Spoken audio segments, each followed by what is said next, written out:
शहर कायद से शहर इक़्तिदार तक की राह गुजर पर दरियाए सतलुज के किनारे नवाबों का एक देश आबाद है। बहावलपुर महल्लात का शहर, अमन का गहवारा, दीदा सेब महल्लात और दिलकश तामीरात के साथ साथ तक़सीम हिंद के वक्त पाकिस्तान के लिए रियासत बहावलपुर और यहाँ के नवाबों की खिदमात को आज भी याद रखा जाता है। आखिर ये नवाब कब और कहाँ से आए और कैसे बहावलपुर एक फलाही रियासत के तौर पर सामने आया? मौर्रिखीन कहते हैं कि रियासत बहावलपुर के वालियान भी बाबुल इस्लाम से सिंध के रास्ते इस धरती पे आए। सकूत बगदाद के बाद जब 1258 में वहाँ से अब्बासी खानदान के लोग हिजरत करके आए तो इनमें से कुछ लोग सिंध शिकारपुर आकर आबाद हुए, तो उनमें से दाऊद पोतरा अब्बासी बहावलपुर रियासत में आकर आबाद हुए, जहां से 1727 में रियासत बहावलपुर की इब्तदा हुई। ये रियासत 1947 3 अक्टूबर को पाकिस्तान में शामिल होने वाली पहली खुद मुख्तार रियासत थी। 12 अब्बासी नवाबों की हुक्मरानी में आज़ाद और खुद मुख्तार रियासत की खुशहाली का परचम 2 सदियों से जायद अरसे तक लहराया। 12 मुख्तलिफ नवाबीन और हुक्मरान गुजरे।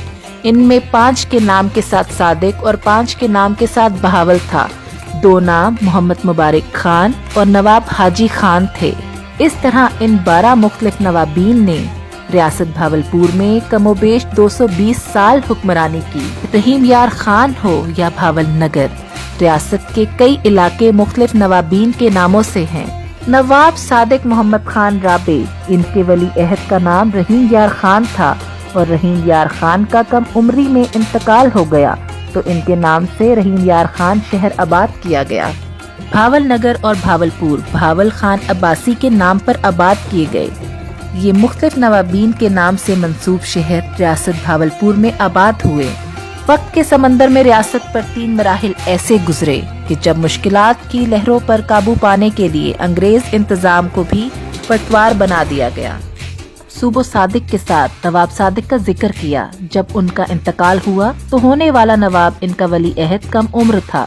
मलका ने अंग्रेजों से दरखास्त की कि आप जब तक ये नवाब समझदार नहीं होता तो रियासत की हिफाजत खुद करें। तो इस तरह रियासत में अंग्रेजों की मुदाखलत हुई और इत्तफाक की बात तो ये है कि जब इनका इंतकाल हुआ तो इनके वली अहद भी कम सिन थे। तो इस तरह कौंसिल ऑफ एजेंसी की हुकूमत बनी और 1907 में नवाब बहावलपुर खान का इंतकाल हो गया तो होने वाले वली नवाब भी कम सिन थे।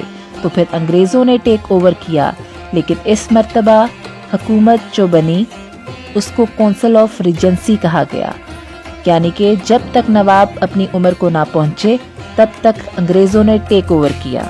खित्ते में हैदराबाद दक्कन के बाद ये दूसरी खुशहाल तरीन फलाही रियासत जिसने क़याम पाकिस्तान के वक्त अपने खजानों का मुंह नौज़ायदा मुमलिकत के लिए खुदादाद खोल दिया, जिस पर कायद-ए-आज़म मोहम्मद अली जिन्नाह ने नवाब और भावलपुर को मोहसिन पाकिस्तान के खिताब से नवाजा। सबसे बड़ी जो खिदमत है वो पाकिस्तान से इल्हाक है। एक लम्हे के लिए आप तसव्वुर करें कि रियासत पाकिस्तान की बजाय हिंदुस्तान में शामिल होती तो आप बड़े सूबे पंजाब, सिंध बल्कि 4 सूबों को एक साथ इकट्ठा ना कर पाते और खुदा न खास्ता पाकिस्तान के कितने टुकड़े हो जाते। आखिरकार कायद-ए-आज़म को कहना पड़ा कि हम भावलपुर के कलम की सयाही तक के मकरूर मशकूर हैं। नवाब साहब ने 2 महल्लात अल शम्स अल कमर जो मलीर में थे पाकिस्तान के हवाले किए। पाकिस्तान के तालीमाती इदारों को ग्रांट्स जारी किए, सरकारी मुलाजमीन को तनख्वाहें दी, सिक्का जारी करने के लिए गोल्ड दिया और 6 रोल राइस गाड़ियां और BWD 72 जिस पर कायद-ए-आज़म मोहम्मद अली जिन्नाह बहैसियत गवर्नर हल्फ लेने के लिए आए थे, आज भी मिज़ार कायद के साथ म्यूजियम में मौजूद हैं, वो दी। नवाब ऑफ भावलपुर को हिंदू लीडर्स नेहरू और पटेल ने अप्रोच किया था और ख्वाहिश जाहिर की थी कि वो अपनी रियासत को पाकिस्तान की बजाय हिंदुस्तान में मिलाएं, लेकिन नवाब साहब ने बड़ा तारीखी जुमला कहा था कि मेरे सामने का दरवाज़ा पाकिस्तान में और पिछला दरवाज़ा हिंदुस्तान में खुलता है और कोई भी शरीफ आदमी अपने घर में सामने के दरवाजे से दाखिल होना पसंद करता है।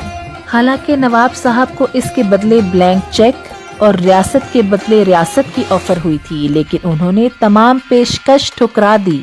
200 سالہ تقریبات پر ریاست بھاولپور نے 1949 سے اپنا کوئی ڈاک ٹکٹ جاری نہیں کیا، کیونکہ بھاولپور کے لیے پاکستان ہی سب کچھ تھا اور ہے۔ رائی پٹی پر قائم ارض پاکستان کے محسنوں کی سرزمین بھاولپور درخشاں روایت اور تہذیبوں کی ایسی امین ہے جس کی تعریف کے بغیر پاکستان کی تاریخ بھی ادھوری ہے۔ مزید معلوماتی ویڈیوز اور اپڈیٹس کے لیے دیکھتے رہیے آئی مسٹ نو۔